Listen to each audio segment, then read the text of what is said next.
Welcome back to our channel Cookbook Tells. আজকে আমি আপনাদের সাথে তৈরি করে দেখাতে যাচ্ছি জিভে জল চলে আসার মতো একটি রেসিপি, অ্যান্ড তা হলো টক ঝাল মিষ্টি আমের আচার। তাহলে চলুন দেখে আসা যাক এটি কিভাবে তৈরি করতে হয়। এর জন্য আমি প্রথমেই আমাদের গাছ থেকে পেড়ে নিব এই সাইজের 3টি কাঁচা আম। তারপর আমি আমটিকে ভালো মতো ধুয়ে দুপাশের এন্ডসগুলো এইভাবে কেটে নিব। দেন আমি একটি পিলার দিয়ে আমের ছিলকাটি ভালো মতো পিল করে নিচ্ছি। ঠিক এইভাবে আমি বাকি আমগুলো ছিলে নিব। তারপর আমি আমটিকে এইভাবে মাঝখান থেকে 3 ভাগে কেটে নিব।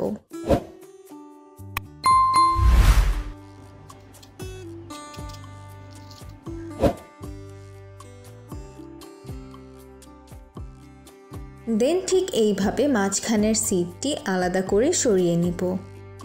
এইবার আমি চিকন চিকন স্লাইস করে আমগুলোকে কেটে নিচ্ছি ঠিক এইভাবে। এরকম করে বাকি সব আমগুলো কেটে ফেলবো।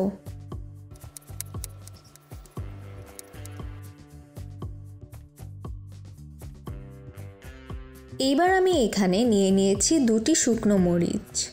দেন একটি সিজার দিয়ে আমি মরিচটিকে চিকন চিকন করে কেটে নিচ্ছি ঠিক এইভাবে, যাতে করে মরিচগুলো খাওয়ার সময় মুখে না বাজে।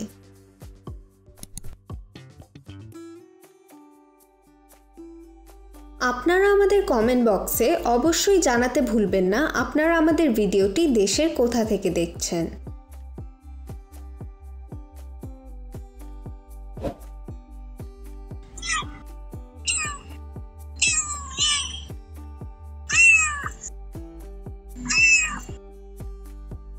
এইবার আমি এখানে নিয়ে নিয়েছি 1 বোল পানি।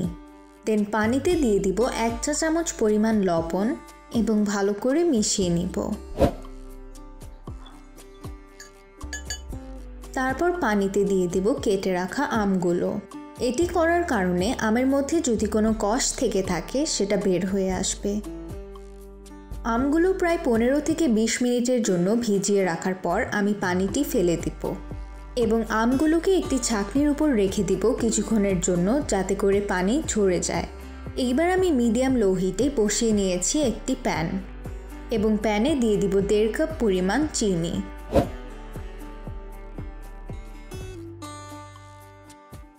সাথে দিয়ে দিব 2 টেবিল চামচ পরিমাণ পানি। দেন চুলার আঁচ মিডিয়াম হাই করে চিনিটিকে নেড়ে ভালো করে পানির সঙ্গে মিশিয়ে নিব।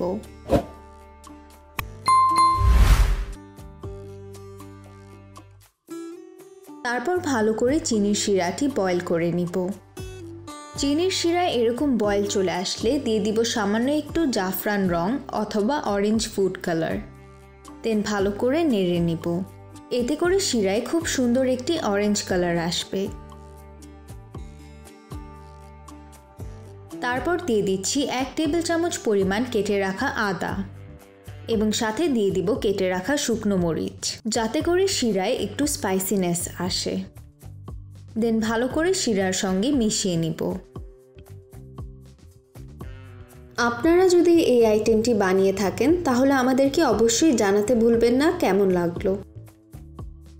মিশিয়ে নেওয়া হয়ে গেলে দিয়ে দিব কেটে রাখা আমগুলো। তারপর আমগুলোকে ভালো মতো নেড়ে শিরার সঙ্গে মিশিয়ে নিব।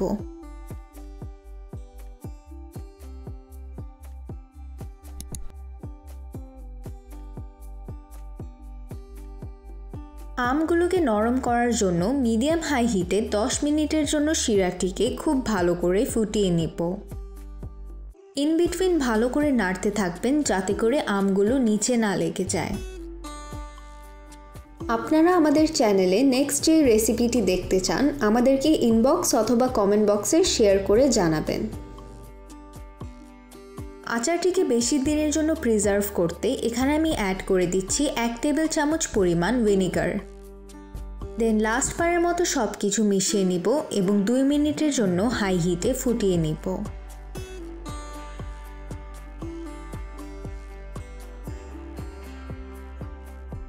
তারপর প্যানটি চুলা থেকে নামিয়ে ফেলবো। আর এরই সাথে তৈরি হয়ে গিয়েছে আমাদের টক ঝাল মিষ্টি আমের আচার, যা আপনারা প্রায় 1 থেকে 2 মাসের মতো সংরক্ষণ করে রাখতে পারবেন এবং খেতেও ভীষণ ভীষণ মজার। আপনারা চাইলে এই আচারটি এমনি অথবা রাইস, রুটি কিংবা যে কোনো কিছুর সাথে পেয়ার করে খেতে পারেন। আমাদের রেসিপিটি ফলো করে খুবই সহজেই তৈরি করে নিতে পারেন এই আইটেমটি। আশা করছি আপনাদের এই ভিডিওটি খুবই ভালো লাগবে। ভালো লাগলে অবশ্যই কমেন্ট বক্সে জানাবেন এবং ভিডিওটি লাইক অ্যান্ড শেয়ার করবেন। সবাই ভালো থাকবেন and don't forget to subscribe to our channel Cookbook Tales and press the bell icon for more updates.